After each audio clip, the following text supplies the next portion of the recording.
I'm Seth Brown. I founded B&H Builders in 2019 with my business partner, Chris Holloway. We're a general contractor, but in recent years, we've been really wanting to get into roofing. And Tristan here helped us kind of break into that different division. Sweet. Yeah, man. Just really quickly here, I know we both don't have much time. So before you got into roofing, you were doing the general contracting thing. Had you even sold a roof before? Had you installed a roof before? How was that? No, I'd never sold a roof before. Yeah. So meeting me and installing my system, that was the first time you even entered into like the roofing world. Is that correct? That's correct. Yeah. Cool, man. And then since then, I know we've been working together for like a few months. So going from absolutely zero experience into now doing a little bit over 120K in sales, I guess, what was that process like? Yeah, I mean, you've made it just infinitely easier. Couldn't have done it without you for sure. Just through motivation and your experience and expertise. But yeah, it was a little bit of a learning curve at first. The difference between roofing and general construction, your general contracting, is that people who want to build some fancy, garage or addition, they come to you as a GC wanting to do this thing. A lot of times they've actually already paid for permit, drawings. And so there's on their end, there's a need for the GC to fill. And so to sell them on it really just comes down to like, where does your price fall relative to the other GCs that bid on it? And generally they just go with, either mid-tier or the lower. But with roofing, it's not a glamorous thing. It's just something that has to be done. It has to be done, right? And so they don't want to go out of their way to basically jump through hoops to get you to come out. It's kind of the opposite. Like you have to put more of an effort in, and so that was a change for us, right? Well, most of these guys are harassing the homeowners with door knocking, cold calls, mailers. Like, why didn't you just do that? What was your reasoning behind not doing all that? I think it just wasn't really like, it wouldn't have aligned with our business model. So really, Chris and I were a two-man crew. We had employees the beginning of our business, but we found that just kind of subcontracting out work was better for our business model, and honestly less headache for us, because employees can be pretty tough sometimes. But the general construction stuff, it keeps us pretty busy, and some of the projects can be pretty involved. Every once in a while, we have to pick up, a hammer and actually do, manual labor ourselves. Yeah. Being on that like GC side, obviously when we talked, you were just talking to me about how you wanted to get into the roofing world. I guess what was, just maybe in like 20 seconds, what was your biggest motivation to wanting to get into roofing? Oh man, it's the exact opposite of the other work that we were doing, which is like, an 8-month project that you don't see profit until the very end. Roofing is a one-day job, and you're in and you're out. There's a satisfaction in that. And then, there's a lot of money to be made. There's 500,000, people in the Richmond area, and those people have homes that have roofs, so. Yeah. So I guess getting into that, obviously, because I was a sales rep in the roofing industry, probably a little bit different than if you were to sign with some random agency just sending you like aggregated leads, right? Like even the attic inspection trick that we went over, like your close rate had gone up from that. You recently, when we did your financial model, we found out you were overpaying for material that's now getting solved by your new supplier. So I guess if you didn't have access to, somebody who actually gave a shit and who has the experience in roofing, where do you think you would be with the roofing side of the business right now? Probably would have called it quits by now, honestly. I mean, if we were getting lower quality leads and didn't have, like, I think of you as a mentor, if we didn't have that relationship, I mean, it would have, the profitability would have been so much less that it probably wouldn't have been worth the time. We would have just put our effort into the other side of the business, which has kept us in business since 2019. And you guys, we'll just go off of our old close rate that we first did the financial with. What's your guys' close rate on the appointments we're sending you? Where are we? Like 32%, 30. Yeah. Yeah. So now with the attic inspection, that's about where you're at. But before that, it was Oh, 22. before, yeah, we were at like 20, 22, I think. Yeah. Yeah. So, but with you guys being a first, have you ever sold a roof in your life before what I was sending you?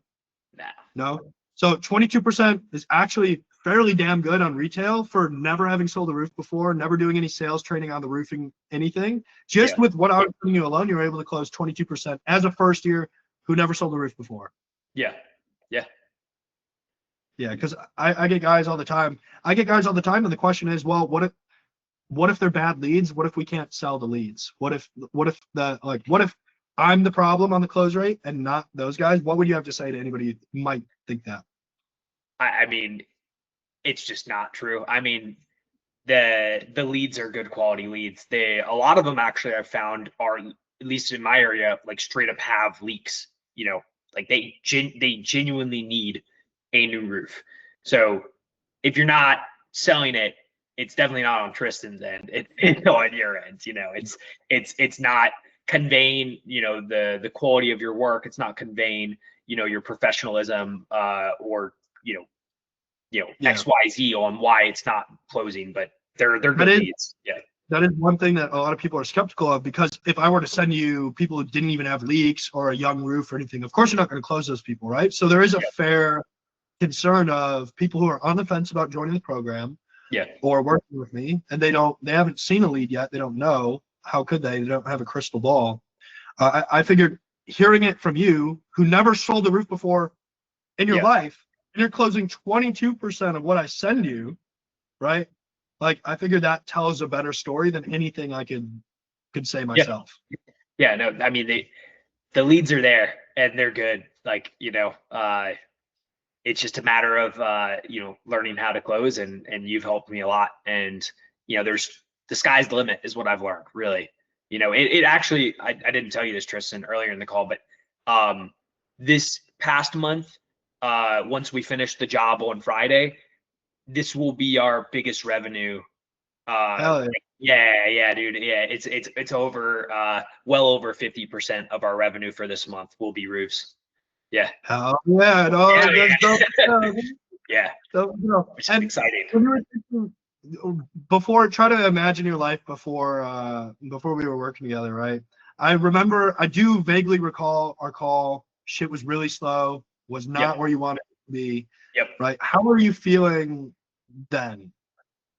Yeah, I mean, I wouldn't say like desperate, but we were definitely, we were a little down. I mean, we went from like pretty great year in 2023.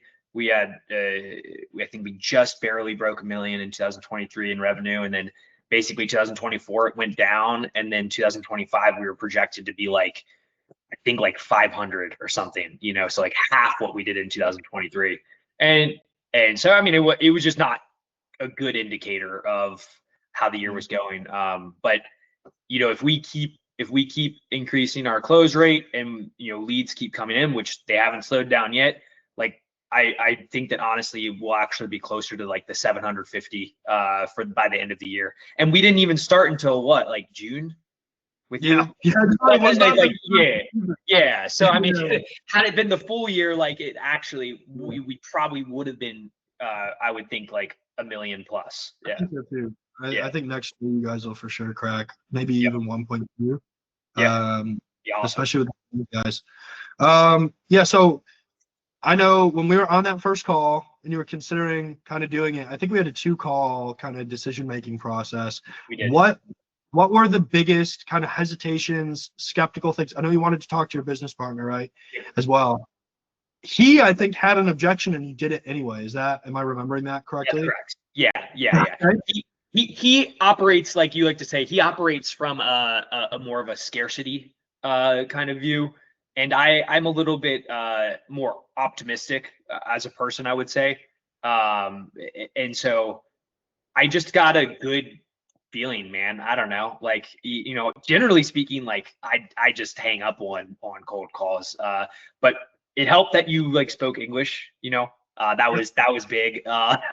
And I don't know, like I remember, I think you said something that was really catchy. It was something like, Hey man, I hope it was like, I'm Yeah. sure you hate getting these calls as much as I like dislike giving them, or it's something. It was witty. It was really witty. Yeah. This is a cold call. I'm sure you love getting them as much as I love making them. Can I tell you why I'm calling, or you want to just throw the phone right out the window? Yeah, And then, dude, that is exactly it. And it was awesome. Like I remember smiling at that, and I was like, dude, you got 30 seconds, go for it. And like the 30 seconds turned into like 10 minutes. And then it was like a follow-up call. And basically, I talked to Chris, and he was like, look, you make the decision that you think is right. He gave me his 2 cents, and I'm glad I made the decision I did. Like, what was the hesitation? Like now, looking back now, we can see, like, obviously we're successful now. You're profitable. It's all going good. But looking back, I want to hear the actual objection, because somebody watching this could think literally how he was thinking, yeah. and they might need that shift from somebody who's been there.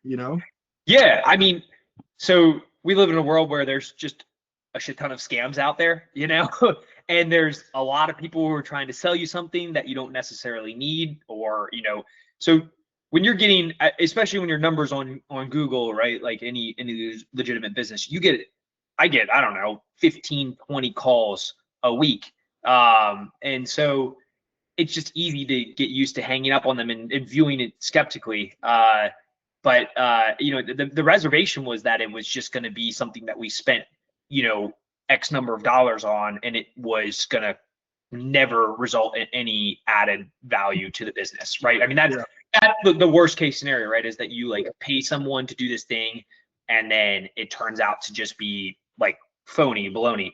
And I think the day that you put us in live, I want to say it was like within 24 hours we had at least one booking, and then within like 72 hours I think we had 3 or 4 bookings.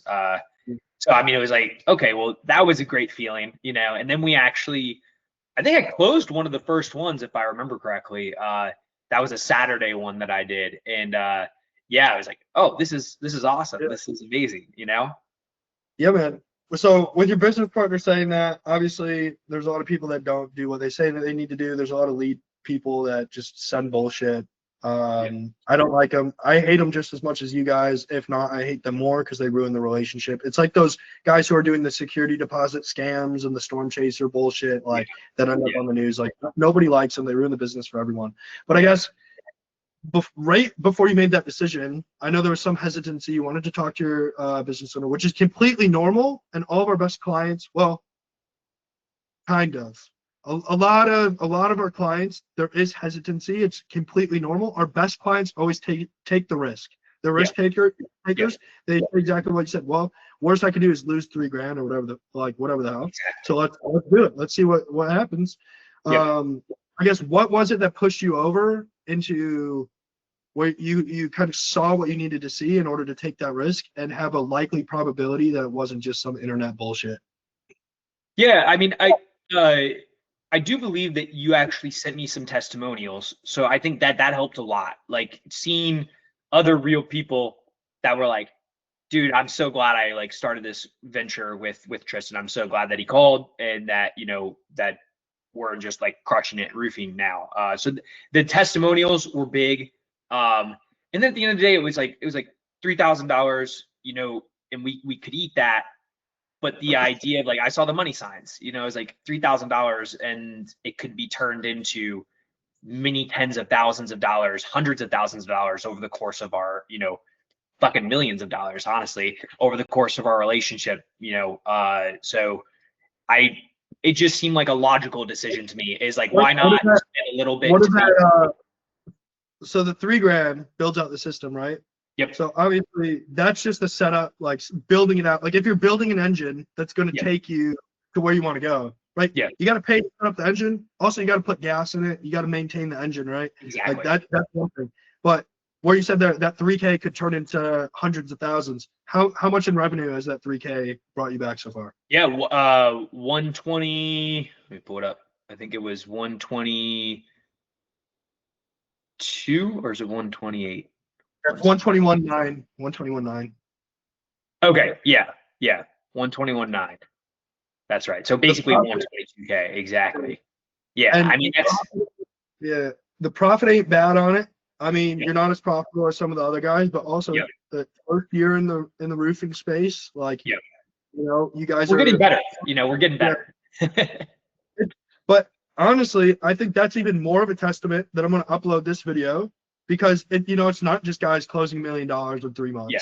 Like, it's not just the guys who are already killers and already like maniacs in the roofing thing that are doing well with this. It's like you could come in and have no background and get put on my system, and as long as you're willing to even learn how to sell and take suggestions, like, you can be profitable. You can be profitable, grow your business. Yep. Like, the worst thing that people think can happen is that they lose the money. It's not about breaking even or only making a little bit of profit.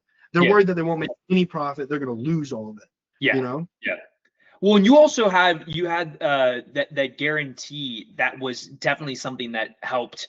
It was like you were like, you'll close minimum 5 jobs in the first I think it was 3 months, if I remember correctly. Yeah.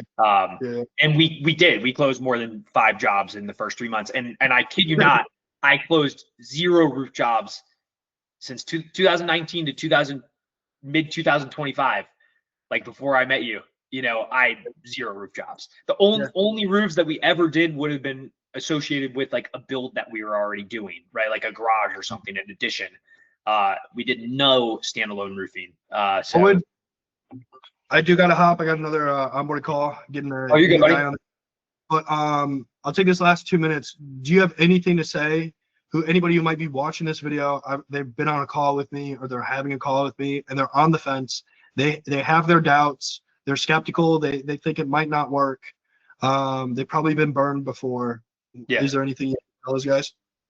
Dude, I can honestly say that it will be the best decision you make for your business is partnering with Tristan. Like, the dude he's a fucking killer. He is relentless. Like, he's gonna go to bat for you. He's gonna build an incredible system for you.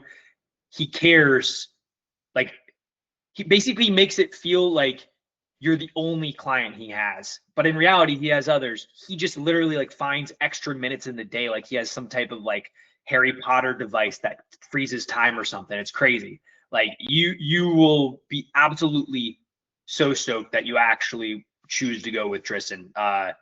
Great leads, great business model, and like, man, the sky is the limit, really. I see this as we grow. Like, we're gonna be making lots of money because of Tristan. Hell yeah! We're all gonna make a lot of money. That's the goal. Make everybody rich. Get rich in the process. If I can make 10% of what I make everybody else, I'd be happy with that. Hell yeah, man. So that's my mentality. Provide value. Yeah. So anybody on the fence, if you have balls, take action, man. If you don't, I mean, what else do you need to hear? Exactly. Yeah. But thank you, Seth. I appreciate it. I got this call to hop on too, but I'll text you. All right, man. Thank you, Tristan. Later, buddy.